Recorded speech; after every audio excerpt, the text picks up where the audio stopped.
Welcome to Ajit Joshi vlogs. उन्हाळी सुट्ट्या चालू झाल्या की शहरवासियांचे पाय वळतात ते उत्तरेकडील सहलींसाठी. अशाच एका कुलू मनाली ट्रिपमध्ये भेट दिली हरियाणा राज्यातील पिंजोर येथील पिंजोर गार्डन्सला. 17व्या शतकात मोगल शैलीमध्ये बांधलेल्या या उद्यानाचे नंतर पटियाला राजघराण्यातील शीख राजा महाराजा यादवेंद्र सिंग यांनी नूतनीकरण केले. त्यामुळे ह्या गार्डन्सला यादवेंद्र गार्डन असेही नाव आहे.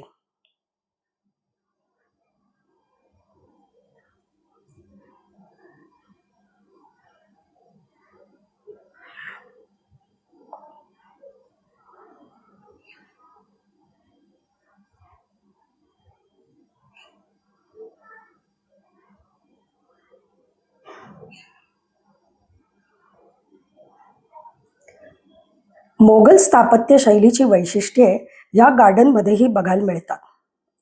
काटेकोर भौमितिक रचना, मिनार, सुंदर अशी सिमेट्री, वाहते पाणी, कारंजे, कमानी. कारंज हा मोगल स्थापत्य शैलीचा एक महत्वाचा घटक आहे. तो पिंजोर गार्डन्समध्ये आहेच.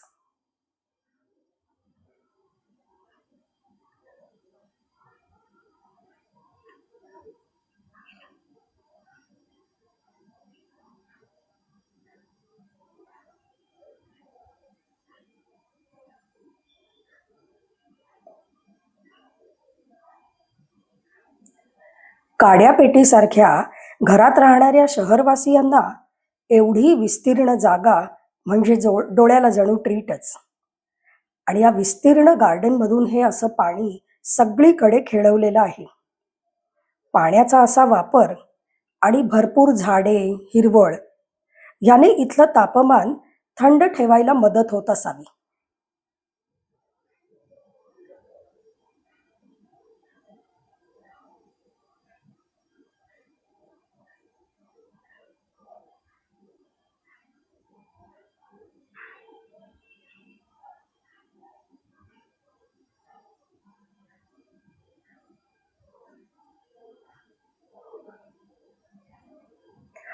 आता उन्हाळी सुट्ट्या म्हटल्या की बरेच जण आपल्या कुटुंबासमवेत, मुलाबाळांसमवेत, मित्रमंडळींसमवेत ट्रिपला बाहेर निघतातच.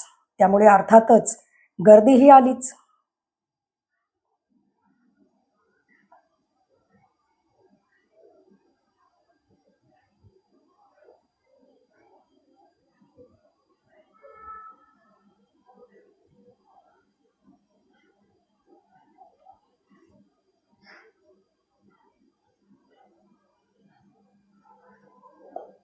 17व्या शतकात बांधलेल्या गार्डनमधील हे स्ट्रक्चर्स आणि खांब काही ठिकाणी अजूनही आपले रंग राखून आहेत.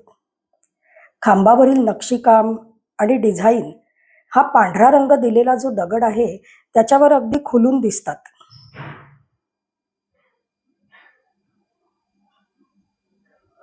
जाळीदार गवाक्षामधून दिसणारा पाण्याचा हा खेळ जीवाला मात्र अजूनच थंडावा देतो.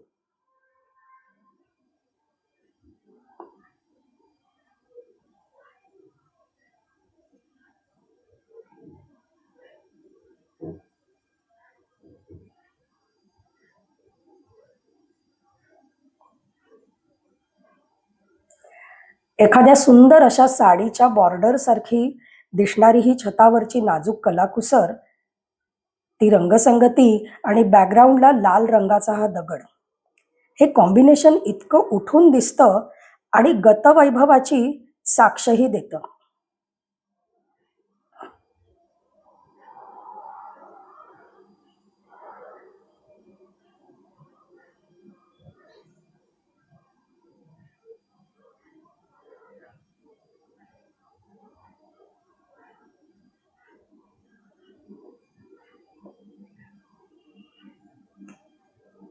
मगाशी म्हटल्याप्रमाणे कारंज हा मोगल स्थापत्य शैलीत बांधलेल्या गार्डन्सचा एक अविभाज्य घटक आहे आणि पिंजोर गार्डन्समध्ये ठिकठिकाणी ही कारंज दिसतातच.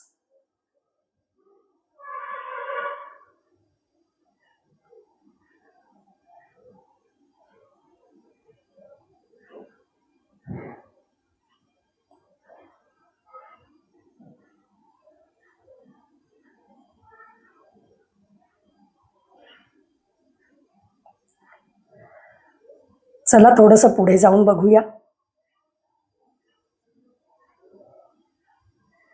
काटकोनात बांधलेली ही पायवाट आणि थोडंसं पुढे गेलं की दिसतायत ती छोटी छोटी हिरव्यागार रंगाची झुडपं. बॅकग्राऊंडला पाम ट्रीज सारखे दिसणारी झाडं आहेत. ही छान आखीव रेखीव हिरवीगार झुडपं आणि ऑफकोर्स त्याच्या बरोबर असणारी ही सुंदर रंगीत फुलं. हे कॉम्बिनेशन इतकं सुंदर दिसतं.